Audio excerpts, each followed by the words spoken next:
and read your title clear to mansions in the sky. Deuteronomy 8:3. Now begin at verse 1.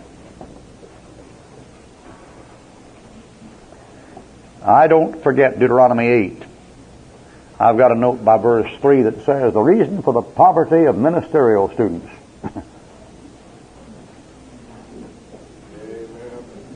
And I don't forget verse 11, 12, and 13. Deuteronomy 8. This isn't present truth for the body mystery and all that jazz, but it's much better than Paul. Deuteronomy 8:1. All the commandments which I command thee this day shall you observe to do, that you may live and multiply and go in and possess the land which the Lord has swear to your fathers.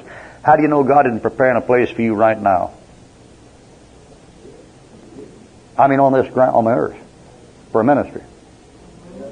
Now how do you know right this minute, sitting right here, the Lord isn't moving people around and shuffling the deck? See, you don't know. When I left Bob Jones University, I had a plywood trailer I couldn't even sell, and a used car, and that was it. And $30 a week. And I moved into a $10,000 ranch-style home on an acre of land in Baden, Alabama. 3 bedrooms, 2 bathrooms.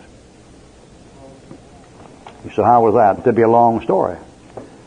All I can tell you is when I was there, I just went ahead and did what God told me to do and did what He told me to do. When the time came for me to needed a house, the house was there. And back in those days, a $10,000 house was about like $35 now. You said the Lord wouldn't do that for me. You don't know what He'd do for you. The thing is, be faithful, be faithful, be faithful. I mean, the weekends I'd get in those old rattly 10-year-old automobiles, go up in the mountains and preach on the street, and preach in the barber shops, and preach in the pool halls, and preach in the tennis courts, and preach in the jails, and preach in the hospitals. And I'd go out there and get an offering of $3.30 for a weekend meeting. And I didn't know all the time I was there what God was doing. All the time I was doing that, but always moving this over here, and this over here, and this over here, and the time came through, bam, it was right there.